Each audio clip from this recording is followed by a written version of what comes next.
Do you work across Australia's wealth management sector and are seeking to supercharge your business and career?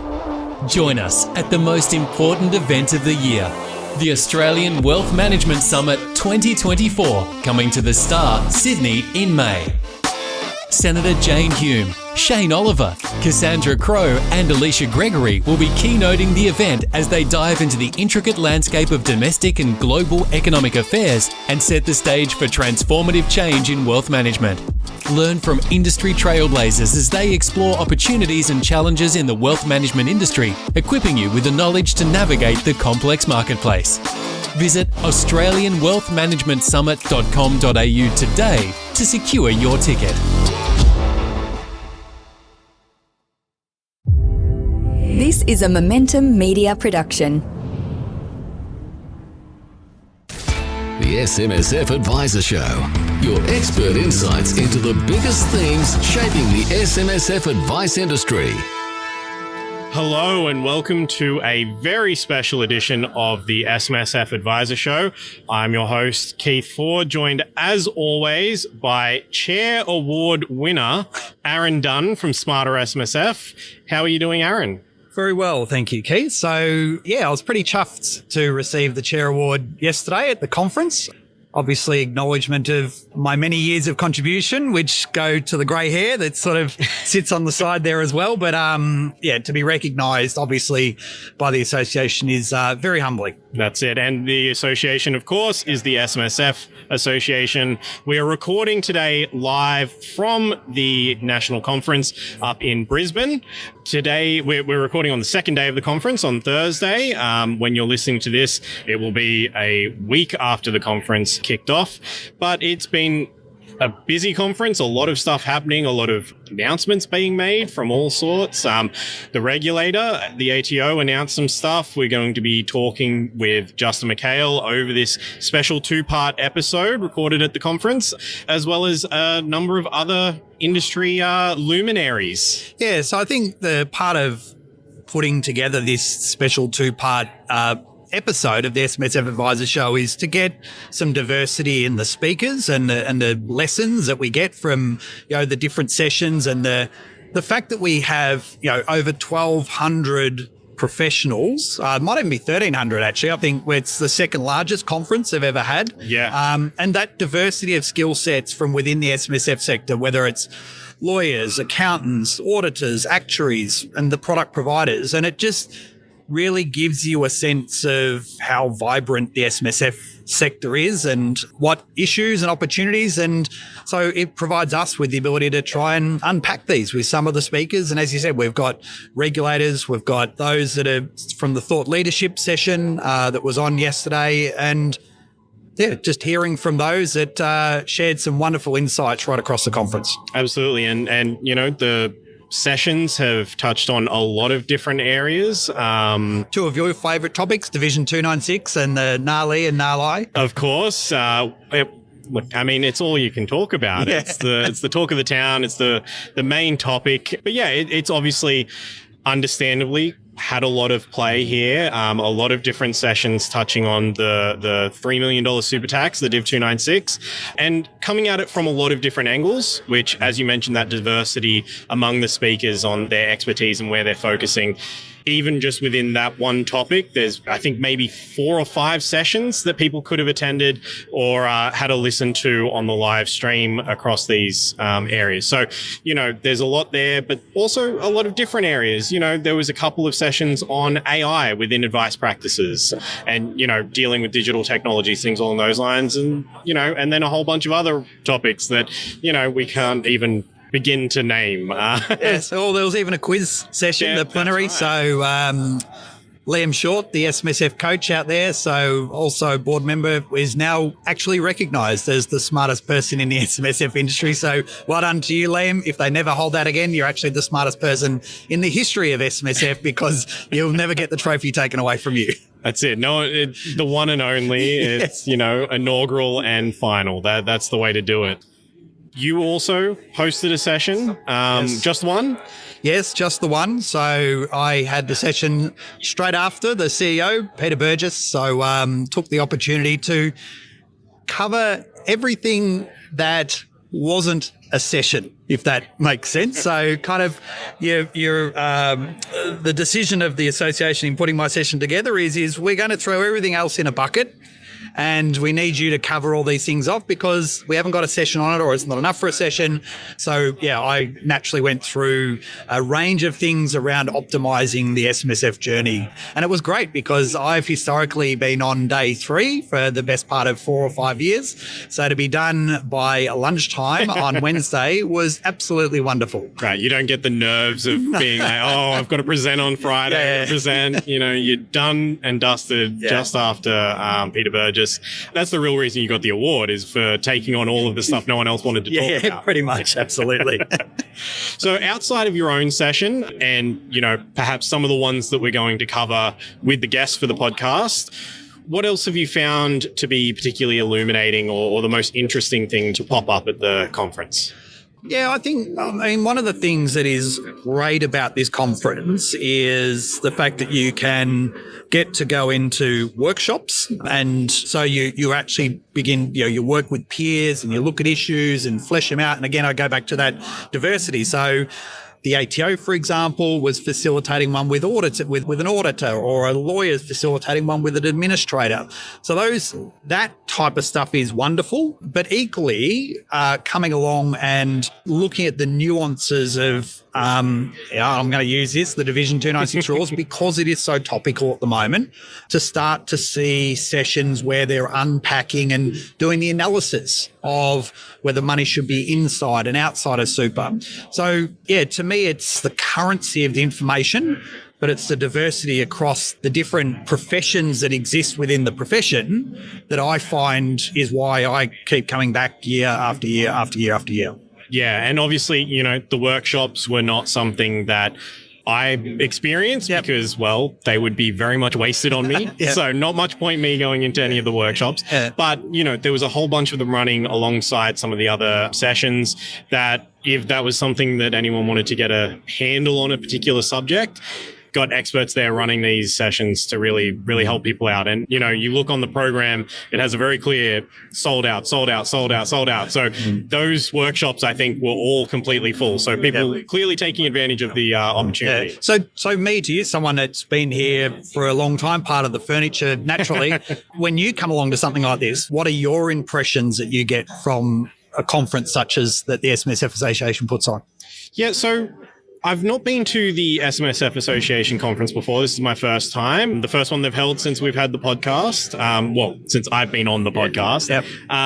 And what you find, I have been to other conferences, even some ones very different to financial advice. But what you find is that sometimes it's just like going around the floor and just talking to people that you run into that either you know or you don't. There's many people within the industry that I've got some kind of familiarity with and a heap more that I don't. And there was a couple of people that, you run into, start chatting to, all of that kind of stuff, and just get an idea of what people are looking at and what people are talking about. And that can be really helpful. But at the same time, those sessions where, the hour-long ones that go a deep dive into something, they can be really helpful because it's giving a lot more than just that surface level. And when I, myself, obviously not being an expert in these spaces, getting an idea of more than just the surface level ideas and getting that real granularity can really help me to understand the issues that SMSF practitioners are facing. So it could be like the Div 296 deep dive that Meg Heffron did. Brian Ashenden from BT did a really good deep dive into the QAR recommendations and what the current state of play is for all of those and how he sees that materializing further on. And so those deep dive type sessions, they can be really helpful for someone like myself who is, coming from not a technical background and trying to understand those issues. Yeah, absolutely. Well, that's what we've tried to do with this 2-part SMSF Adviser Show for you. Demonstrate the diversity of speakers, demonstrate the fact that we are, talking to practitioners, we're talking to the SMSF Association, we're talking to the ATO as the regulator. We hope you enjoy. Okay, we're joined now by Justin Micale, who's the Assistant Commissioner of the SMSF Regulatory Branch at the ATO. Welcome to the show, Justin. Thanks for having me here today, Keith and Aaron. It's a pleasure. Thank you. No, it's great to have you. We're on the floor at the SMSF Association National Conference here in Brisbane. Yesterday, when the ATO released the illegal early access estimate numbers, that was in a session that Emma Rosenzweig, don't know how well I did on her name, I apologize. Very well. But she announced the numbers that the ATO has put together. These statistics, they paint some concerns around the trustee responsibilities. Would you be able to just elaborate on the findings a little bit and the extent to which these super monies have been protected in the process? Yeah, absolutely. So, look, this has been a really big conference for us. To be able to come here and make an announcement about some work that we've been doing for some time to quantify the size and scale of what we've been saying for quite some time is our biggest regulatory risk. So the estimate work that we did, we put a lot of time into making sure that the figures were really robust and defensible. And the approach we took was one that didn't involve us marking our own scorecard. We actually had external experts come in and have a look at the methodology and the calculation to ensure that it was a robust and defensible figure so that we could publish it. In terms of the numbers themselves, look, what we found, when we do an estimate of this type, it is a lag indicator. So we have to do back years when we've got sufficient lodgements in for those particular years to be able to undertake the activities that we do. So we did an estimate both for the 2020 and the 2021 financial years. In 2020, the amount that we estimated that had been illegally accessed, so in other words, before somebody had met a condition of release, was $381 million. And in 2021, it was $256 million. So pretty big numbers, concerning numbers, but it's great now to be able to put some size and scale around it, and we can actually look at trends going forward. So, Justin, just on that then, I think the real other important piece to this is not just the highlighted numbers that you raised there, but the protections that you've actually put in place that have stopped some of that money coming out as well. Yeah, absolutely. So that's not the total amount at risk, of course. So what I would say is prevention is better than cure. So we have a whole range of strategies in place to address the risk. One thing that I'm really proud of that we got out this year is what we call our illegal early access fact sheet. And we did that and distributed it to a whole range of different outlets. So unions, workplaces, community groups, so that we could explain to people the risks of and the consequences of taking your retirement savings out before you've met a condition of release. The risks associated with people that promote those type of schemes. Yep. And we did that so that we could get to the people that we don't ordinarily get to with our messages. Yes. But in addition to that, one of our prime preventative measures is to review new registrants when they come into the system. So we have what's called our new registrant program, and we run our risk models across everybody that registers to set up an SMSF.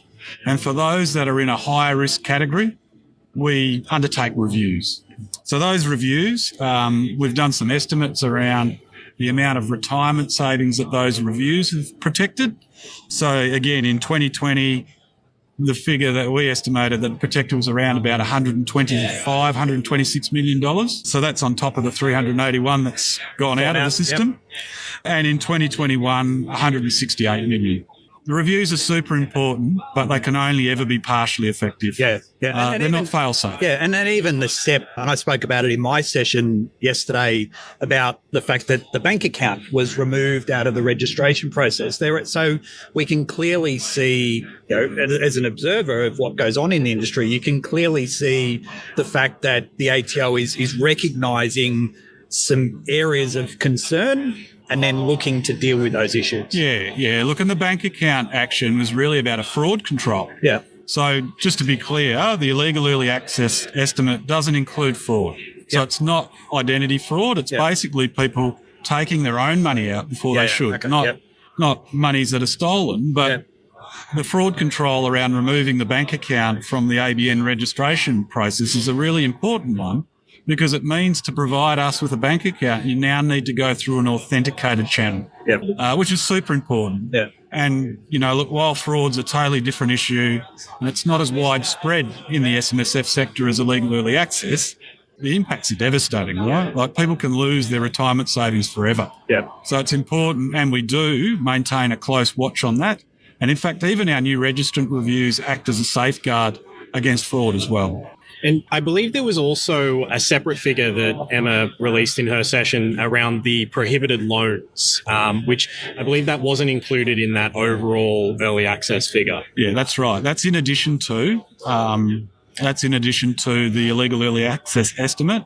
So part of our analysis, so to undertake this review, we did two things. We did random inquiry, or a statistically valid sample of randomly selected SMSFs that hadn't lodged their tax return. And we also analysed every auditor contravention report that we received through those periods where there was an indication of illegal early access or prohibited loans. So that was over 6,000 per year auditor contravention reports that we looked at, we eyeballed, and then used that information to inform the estimate. So the prohibited loans element is really about loans to members that aren't repaid, loans to relatives, and loans to related parties where the in-house asset thresholds aren't met. And what we found there was in 2020, 216 million in prohibited loans had been entered into, and in 2021 it was 209 million. The silver lining in that cloud, if I can describe it as such, is, look, a lot of the money had been repaid. So 75% of the value of those amounts, roughly, had been repaid. But I do want to say the important part of this is, as you know, the word prohibited is an important part of it.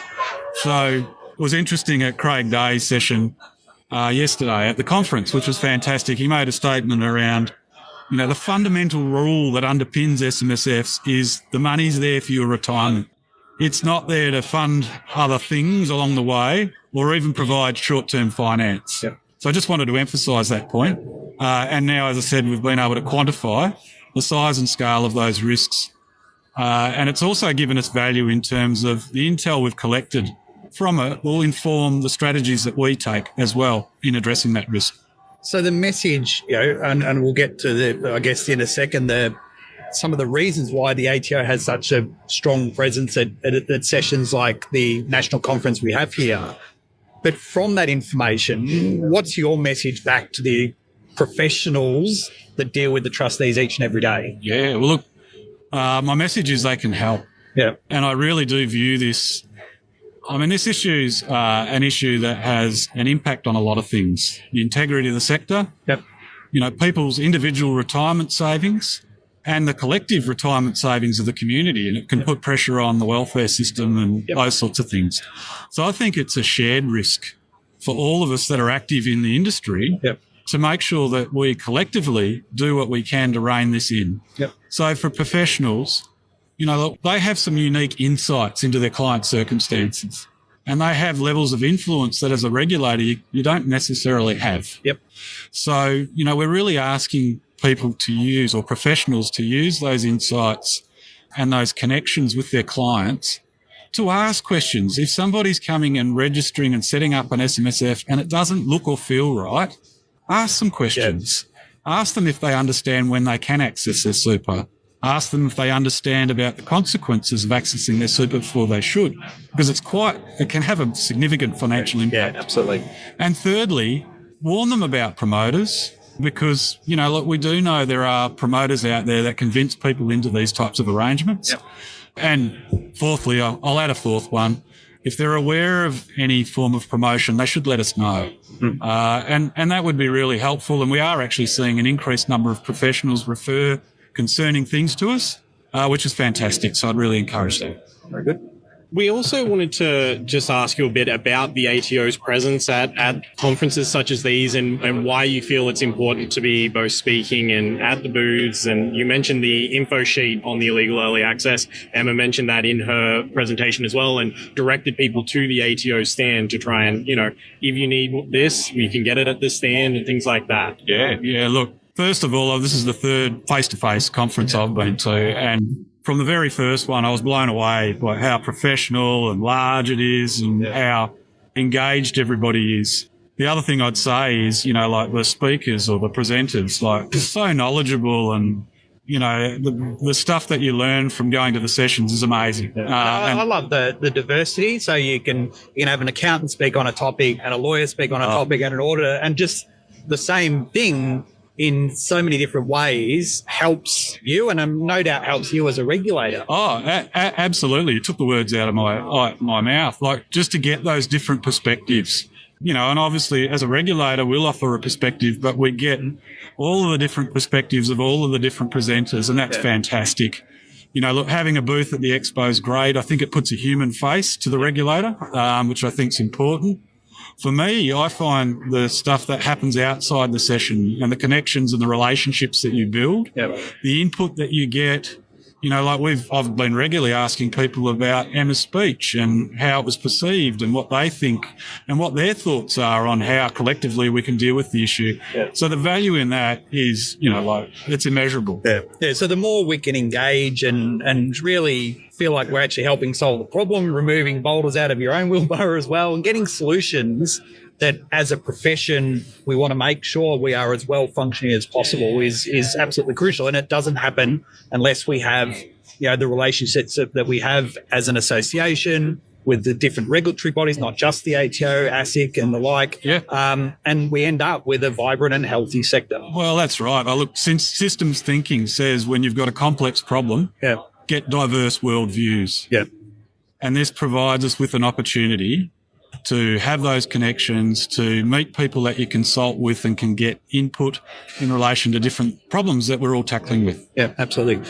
Well, we could probably talk for a long time. Thank you very much. It was a wonderful opportunity to catch up. You being based in WA, so you've got a long trip back.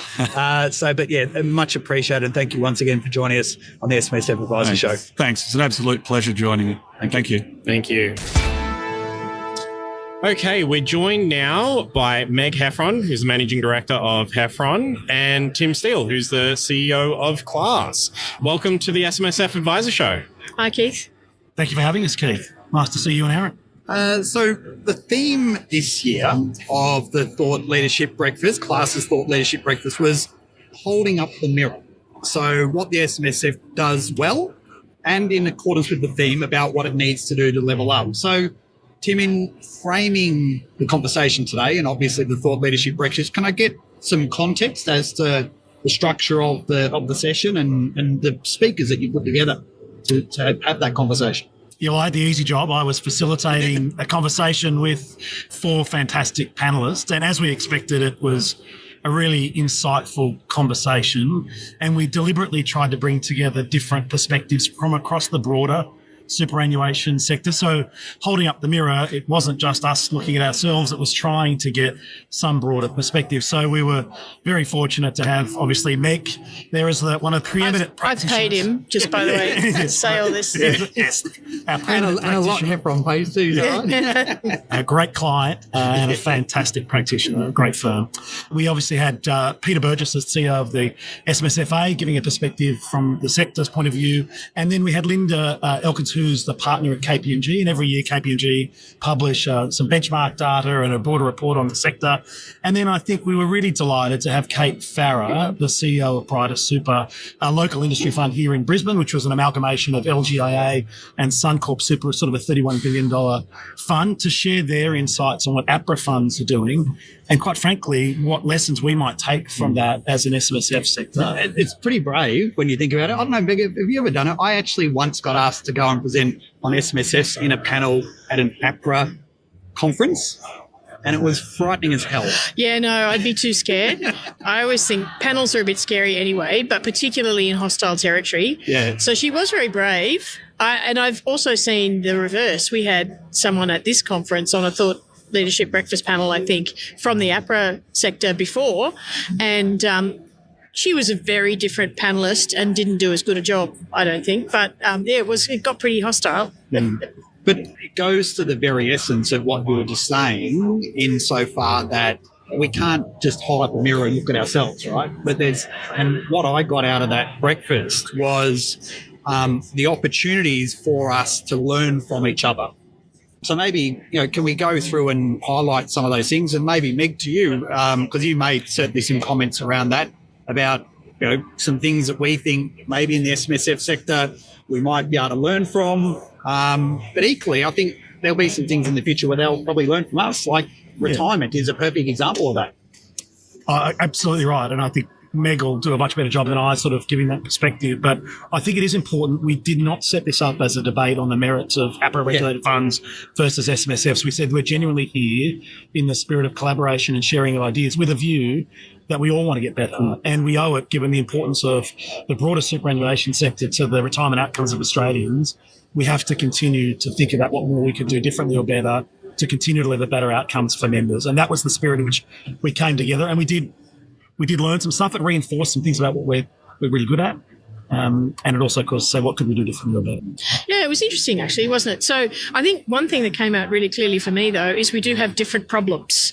Yep. So I was very keen to absolutely learn from the APRA sector, but it was interesting hearing all the things, all the interventions, regulatory interventions they'd had, problems to be solved. And I was listening to those thinking, okay, you had to, there needed to be regulatory intervention around how we improve member engagement.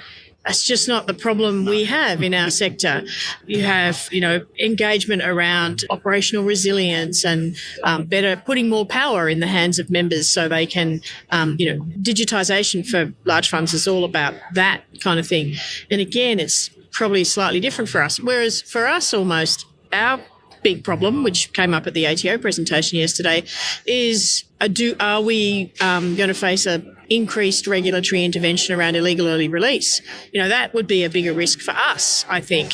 So one of the things I picked up from yesterday was very much we do have really different problems, and probably learning about what they had been working on highlighted for me where we still had more work to do in, if nothing else, articulating what we're good at. So if a big thing about SMSFs is all this flexibility and control and great engagement, then are we articulating that well enough? Or are we just taking it for granted that everybody knows what flexibility and control means? And it's not just investments, but I don't think we do. Yeah, so one of the things that we saw in that discussion was the fact that I think there was 11 stages in the APRA fund where they would have a member engagement point.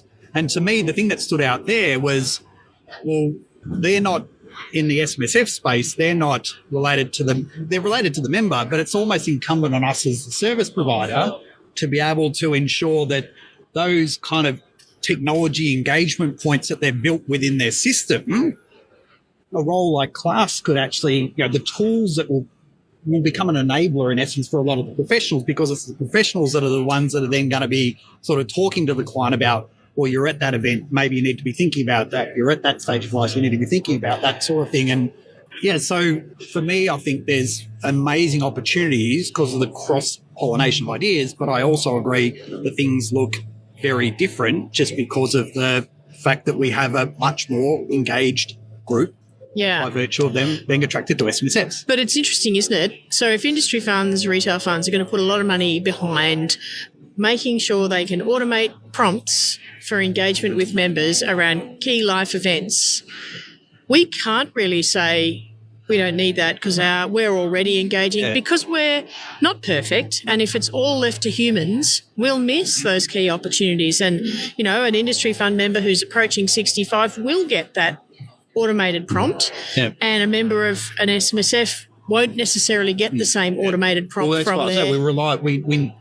It's an enabler, and that's why the technology and stuff becomes so important to that process, the data, and then the things, the triggers that enable us to do that. Yeah, and I think it's then how the advisors are ultimately using that data to help nudge their clients to make the right decisions, because no matter the superannuation structure you have, you are still a human, and you're not adverse to either missing opportunities or not taking. And things like the other interesting I think came up was this concept they're struggling with decumulation and what do they need to do to provide a broader range of investment solutions. We know that Treasury's published papers on this, but we have the same issues. So things like longevity risk, we shouldn't assume just because someone's in an SMSF, that they're not worried about running out of money, and what therefore might we as an industry need to help support, consider, make them aware of in terms of longevity risk products, as an example, that I think really would have very little penetration into SMSFs today, and they might even know they're available. So there's an opportunity for us to help educate people around some of those opportunities and different solutions that might help them.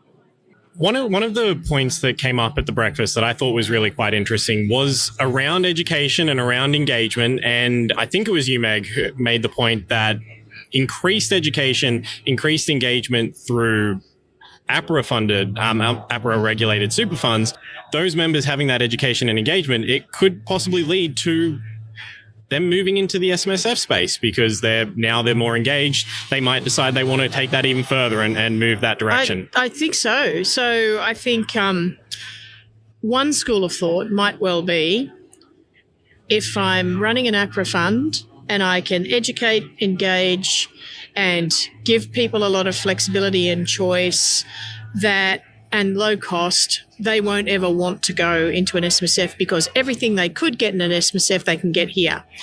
And that may be one cohort. I reckon there'll be another cohort that make the exact opposite decision because they'll say, I'm engaged, I'm interested, I've had compulsory super all my life, my balance is bigger than my parents' balances were at this age, and I am really interested in all this control and flexibility in an SMSF. I'm used to managing my own finances. I make all these decisions for myself in everyday life. I want to do it about my super too. And I have the confidence to do that because I've been educated and engaged by this industry fund that I belong to for 10 years. I reckon that's potentially a massive market for us. And I think that's the reality is we're seeing those behaviours play out right now. People are setting up self-managed funds earlier than they ever have. And the data keeps trending younger and younger and younger. And you would be seeing that within the class benchmark reports that you release, throughout the year. Yeah, we do. I mean, I think the average age is down materially. I think it's been interesting, and a slight contradiction to that would be the last couple of years we've seen the median age go up very slightly. So I think from 46 to 47, 48, and actually mid-year 49. And that's probably for two reasons. One, we think maybe the really young cohort aren't coming in the same numbers they were 2 or 3 years ago. And the other is, and I think Jo Hurley touched on this in her session yesterday, actually we're seeing a growth in the 70-plus member cohort. So people are remaining members of their SMSF for longer, and so therefore sort of this interesting dynamic on median anyway. Yeah. But certainly the average age of establishment, that Gen X and millennials, still driving 3 out of 4 establishments. So that's absolutely consistent with the data we're seeing. So you're absolutely right on that front. One thing I thought of after yesterday, Tim, there was quite a bit of focus, and I kind of agreed with it at the time, but I'm now wondering whether I don't. Nothing like changing your mind after the event, right? And you did make that very clear on the session that you could go on any tangent anyway. So here we are. So here's my opportunity for a tangent.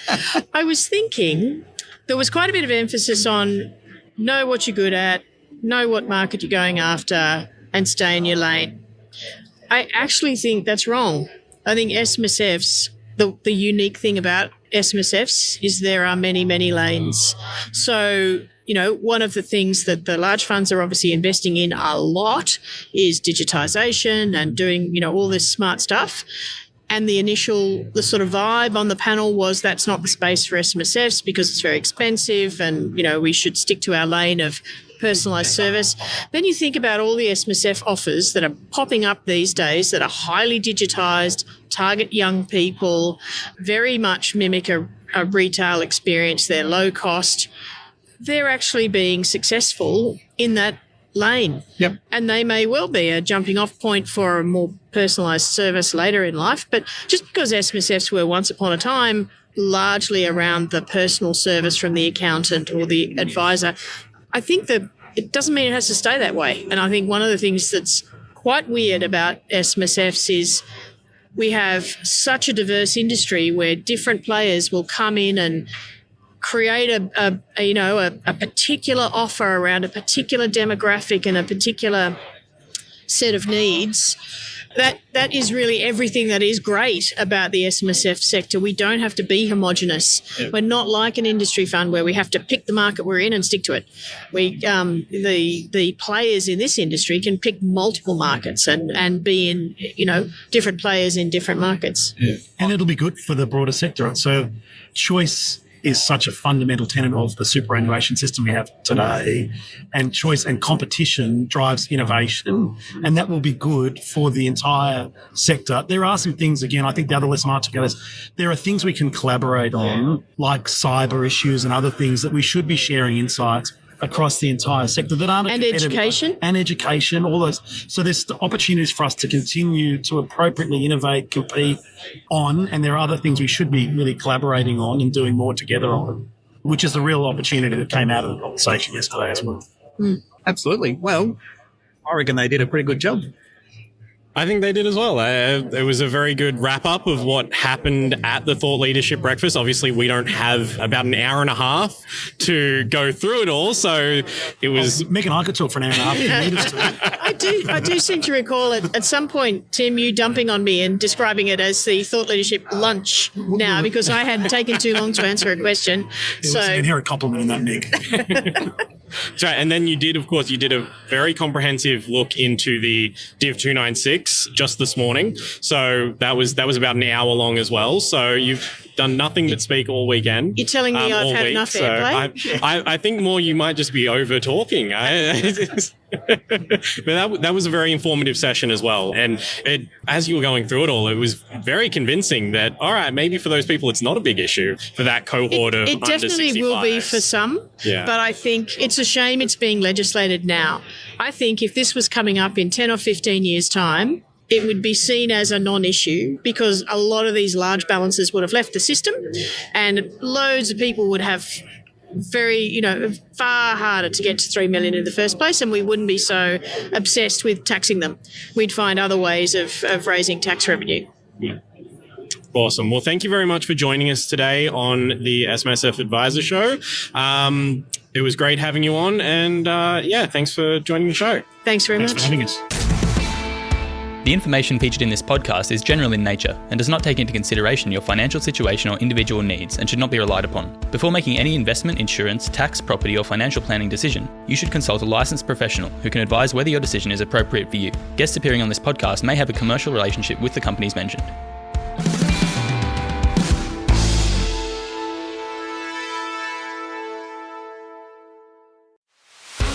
Feeling trapped by rising interest payments? Escape from mortgage prison with expert refinancing assistance from Finny. We have helped hundreds of borrowers break free from higher loan repayments by finding a more suitable loan. Our expert team can quickly assess your situation, and if there's a better lender available, we'll find it fast. Don't delay. Call today. Speak to a Finny mortgage specialist on 02 8866 2444 or visit our website at www.finny.com.au.